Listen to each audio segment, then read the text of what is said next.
आज के इस वीडियो में हम रूट 5 को इरेशनल प्रूफ करेंगे, जो कि बहुत ही इम्पॉर्टेंट क्वेश्चन है और इसी तरह हर साल बोर्ड में एक न एक क्वेश्चन जरूर पूछता है। तो सबसे पहले हम देखेंगे कि इरेशनल नंबर क्या होता है ना। तो इरेशनल नंबर मतलब कि एक ऐसा नंबर जिसको हम ए बाई बी के फॉर्म में नहीं लिख सकते, मतलब कि कोई एक ऐसा नंबर जहाँ पे बी का वैल्यू जीरो ना हो, मीन्स 1/2 हो जाएगा तो ये क्या हो गया, हमारा रेशनल नंबर हो गया। लेकिन जब हम इसको ए बाई बी के फॉर्म में नहीं लिख पाएंगे तो वही हमारा इरेशनल नंबर हो जाता है। ठीक है, तो देखो जब हमको इरेशनल नंबर प्रूफ करने के लिए बोले, चाहे रूट 2 हो, चाहे रूट 3 हो, चाहे रूट 5 हो, कुछ भी आपको दे सकता है। अगर आपको कभी नंबर बोले कि इरेशनल प्रूफ करो तो आपको करना क्या है, हमको हमेशा कंट्राडिक्शन मेथड इसको बोलते हैं, उसी मेथड से सॉल्व करना है।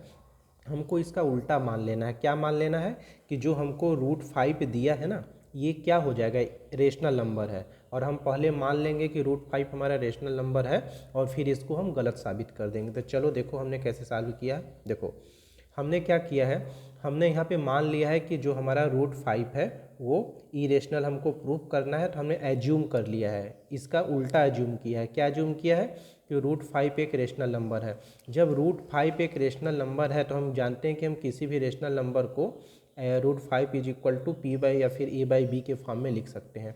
तो हमने यहाँ पे लिख लिया है रूट 5 जो है उसको ए अपान बी के फॉर्म में हमने यहाँ पे लिख लिया है। ठीक है, और यहाँ पे दो कंडीशन होता है जो आपको ज़रूर पता होना चाहिए। क्या कंडीशन होता है कि जब रूट 5 इज इक्वल टू हम ए बाई बी के फॉर्म में लिखेंगे तो वहाँ पे जो हमारा ए और बी होता है वो को प्राइम होना चाहिए। को प्राइम का मतलब क्या होता है कि ए और बी के बीच का जो कॉमन फैक्टर हो वो एक के अलावा कोई नहीं होना चाहिए। मतलब यदि हम यहाँ पे लिख दें ए की वैल्यू 2 और बी की वैल्यू 3 लिख दें तो इन दोनों का अगर हम फैक्टर निकालेंगे तो केवल कॉमन फैक्टर 1 है, तो कोई ऐसा ही नंबर होना चाहिए। और सेकेंड चीज़ कि बी की वैल्यू कभी जीरो नहीं होना चाहिए। मतलब अगर हम 2/3 लिखेंगे तो देखो बी की वैल्यू 3 है, ए की वैल्यू 2 है, तो कभी ऐसा अगर हम ऐसा लिख सकते हैं 0/3, क्योंकि ये पी का वैल्यू 0 है कि क्यू की वैल्यू यहाँ पे 3 है। लेकिन यदि हम ऐसे लिख दें 3/0 तो ये हमारा गलत हो जाएगा। ठीक है, तो देखो तो यहाँ पे हमने क्या मान लिया है, root 5 is equal to A by B, और बी को जब हमने इस साइड भेज दिया है तो हमारा क्या हो गया, जब बी को हमने अपोजिट डायरेक्शन में अपने भेज दिया है तो रूट 5 इज इक्वल टू ए हो गया है। ठीक है, अब इसके बाद क्या करना होता है, इन दोनों का स्क्वायर कर दो, स्क्वायरिंग बोथ साइड। जब हमने स्क्वायर किया तो देखो क्या रिजल्ट मिल गया, रूट 5 बी का whole square is equal to A square. अब हमने जब रूट 5 का स्क्वायर किया तो इससे हमारा 5 आ गया, बी का स्क्वायर बी स्क्वायर हो गया और यहाँ पे ए स्क्वायर हो गया। अब फिर जब हमने इसको थोड़ा अरेंज कर लिया तो ये जो 5 है इधर आ गया। ठीक है, जब 5 हमारा इधर आ गया तो देखो रिजल्ट क्या बन गया कि B square is equal to A square upon 5। ठीक है, तो यहाँ से हमें क्या दिख रहा है कि जो 5 है वो ए स्क्वायर को डिवाइड कर रहा है। ठीक है, 5 ए स्क्वायर को डिवाइड कर रहा है। तो हमने एक थ्योरम पढ़ा है अपना, क्या थ्योरम क्या कहता है हमारा कि यदि कोई एक प्राइम नंबर है, मान लो एक पी एक प्राइम नंबर है और वो डिवाइड कर रहा है ए स्क्वायर को, तो वो जो पी होता है वो ए को भी डिवाइड करता है।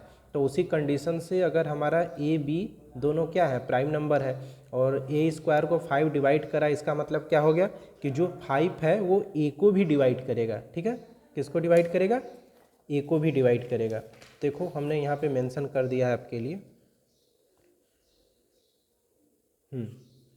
देखो क्या लिखा है, सो सेल डिवाइडेड ए आल्सो, मतलब जब ए स्क्वायर को डिवाइड करा इसका मतलब ए को भी डिवाइड करेगा। ठीक है, तो यहाँ से हम क्या बोल सकते हैं कि जो ए जो है 5 से डिवाइड हो जा रहा है, मतलब ए को 5 से डिवाइड करेंगे तो कोई एक नंबर मिलेगा, जो नंबर मिलेगा मान लिया हमने सी नंबर मिलेगा। ठीक है, तो वो जो सी होता है क्या है, कोई एक इंटीजर है, कोई इंटीजर ही होगा, स्वाभाविक सी बात है, प्राइम नंबर को डिवाइड करेंगे कोई एक इंटीजर ही मिल जाएगा आपको।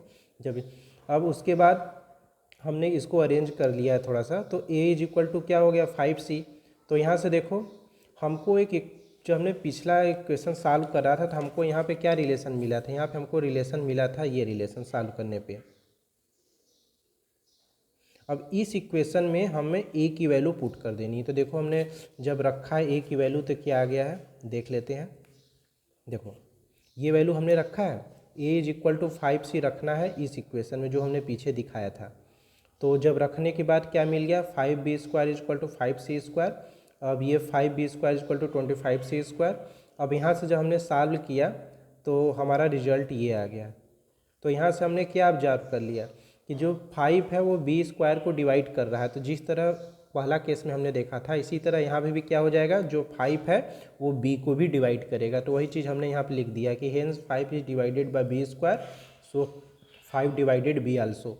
इसका मतलब अब देखो इक्वेशन ये 2 है और इक्वेशन 1 क्या था जो हमने यहाँ पे बनाया था कि हमारा जो 5 है a को भी डिवाइड कर रहा है। ठीक है, देखो अब यहाँ से हमारा रिजल्ट क्या मिल गया कि जो 5 है वो a को भी डिवाइड कर रहा है और b को भी डिवाइड किया है। लेकिन अगर आपको याद होगा तो हमने शुरू में क्या निकाला था कि जो हमारा a और b है दोनों को प्राइम होने चाहिए। को प्राइम मतलब जिनका कॉमन फैक्टर एक के अलावा कुछ भी नहीं होना चाहिए। लेकिन यहाँ पे क्या दिख रहा है, जो 5 है ये a और b दोनों का कॉमन फैक्टर है। इसका मतलब कि so a and b have a factor 5, एक फैक्टर 5 भी है, इसलिए therefore A B are not co prime. इसका मतलब ए बी हमारा को प्राइम नहीं है।